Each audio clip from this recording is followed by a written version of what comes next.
Well, hello everyone. I hope you're having a blessed and beautiful day today.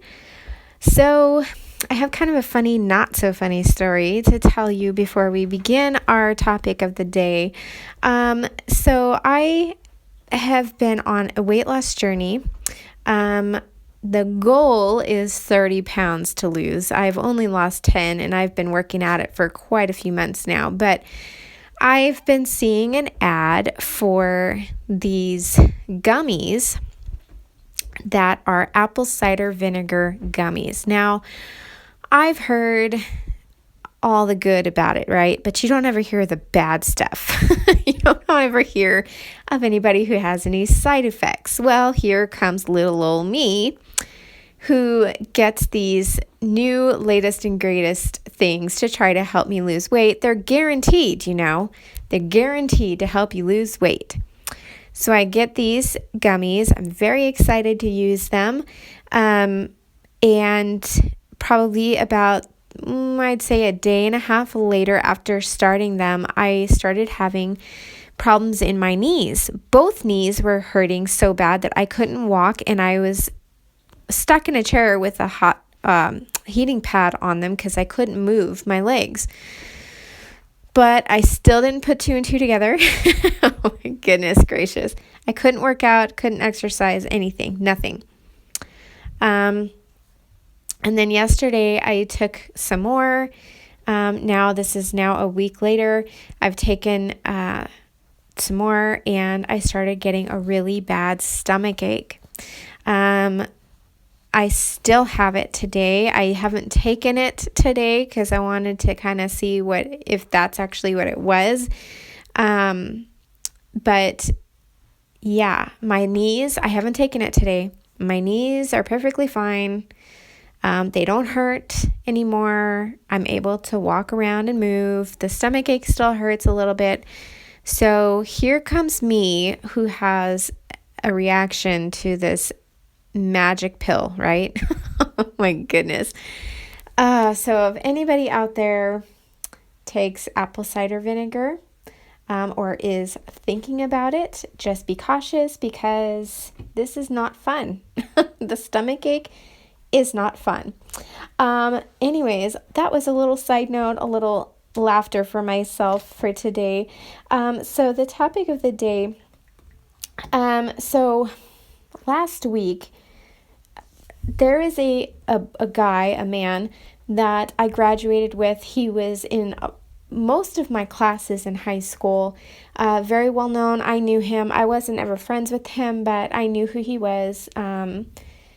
He was in all my classes, and he was considered part of the popular crowd.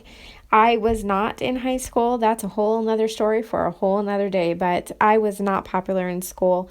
But everybody knew him.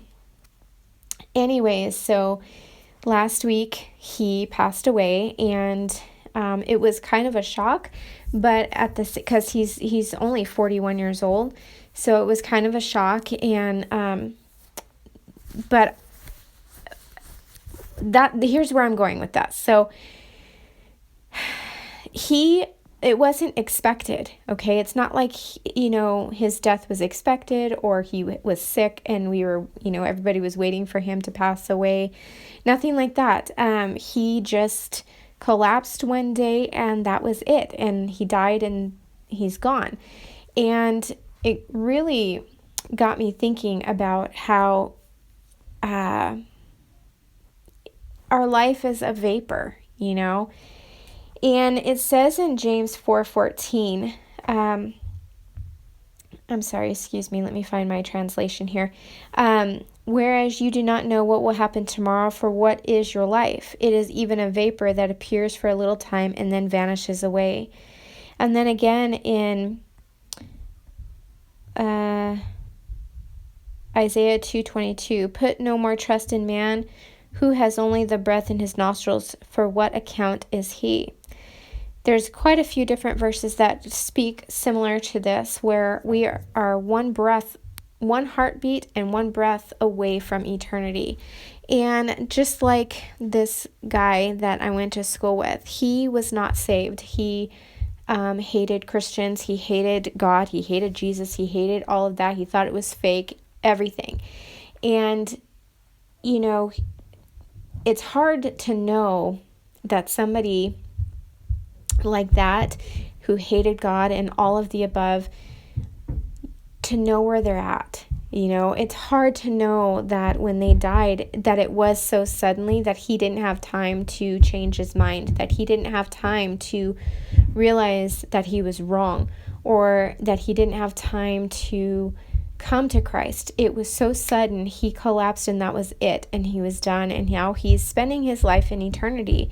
And it's so sad because he's had 41 years to make that choice, and he chose not to. And like our lives are such a vapor. It goes by so fast.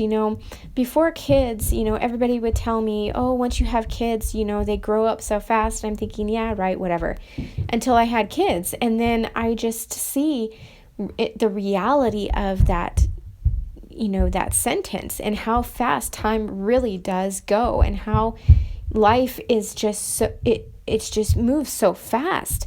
And, you wake up one day and then you're, in your 40s, or you wake up one day and your child that you just had is 21. It just goes so fast. And again, we're not promised our next breath. We are a vapor. Our life is, we don't have very much time. And if you look at it,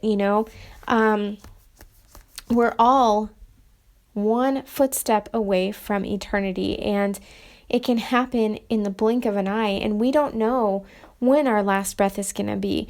Our life is in his hands. Our eternity is in his hands, and our breath is in his hands. And,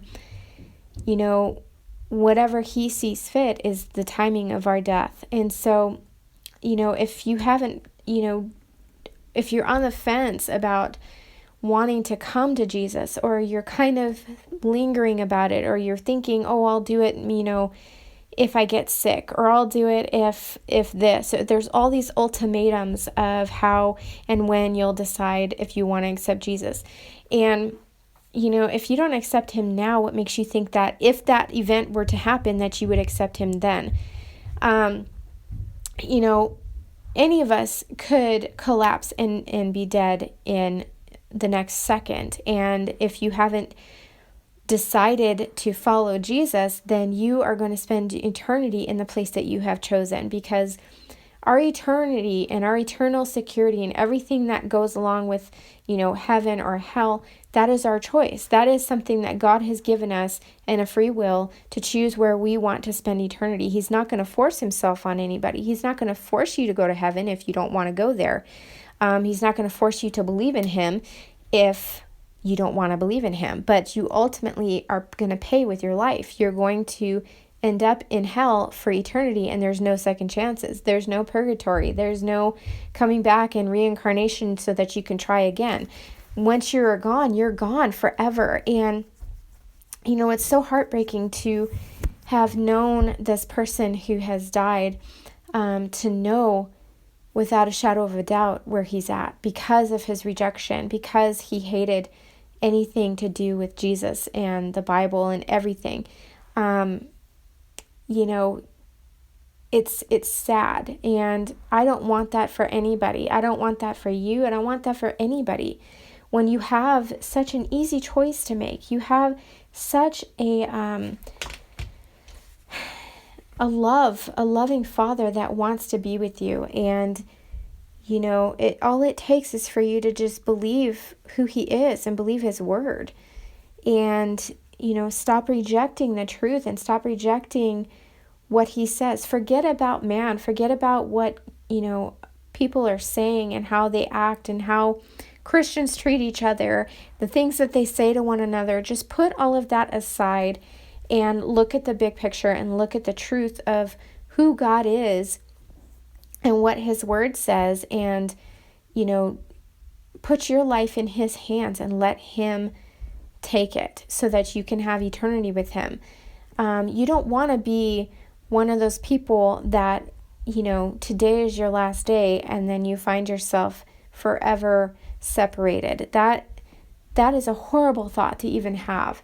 So, I know it wasn't much today, but that's been on my heart because he died last week. And so that's been on my heart for almost a week. Just, how hard it is to know that somebody is where they're at because they chose to reject the truth, and how sudden his death was. And to know that because it was so sudden that he didn't have time to change his mind about Jesus. So yeah, if you have not placed your faith in Jesus Christ, I encourage you to do so today, because we are not promised our next breath. We have no idea when we walk out of the house today what's going to happen, because we're not promised tomorrow, and we can't worry about the events of tomorrow, and we can't worry about the events of the past. We need to live for the now and live for Jesus now. Make that choice now, so that if he were to come back today or you were to die today, that you can have the assurance that you'll be with him. So I wanted to keep that a little bit short today. I wanted to just kind of share my thoughts about what happened, and how life is just so fast moving. And when you really sit down and think about it, and you think about your life and the things that you've done in your life, and when it feels like it was just yesterday, that just puts it into perspective how quick life goes, and how fast it all happens. So we need to make the best of it now while we have the time, and before whatever time clock that we have gets checked in. We need to live for him and do things according to his will, and listen to him, and try to gain as many souls as you can for the kingdom. So anyways, guys, I'm gonna leave that there. I just wanted to share that little funny tidbit story in the beginning with you guys, and then just kind of share a little bit of this with you on the back end. And I will be back later or tomorrow to share some more things with you guys. Since I've been away for a while, I have some things I want to share. So I hope you are all doing well. I am excited to be back. I'm excited for this new journey. I think there's going to be a little bit of changes on my channel, Lord willing. I want to share some different things with you guys, and just some things that I'm going through, the journey that I'm on, and weight loss journey, and maybe it'll help some of you, encourage some of you that may be on the same journey. So stick around for that. There might be some changes coming up on my channel, but other than that, guys, I love you, and I hope you have a blessed and beautiful rest of your day.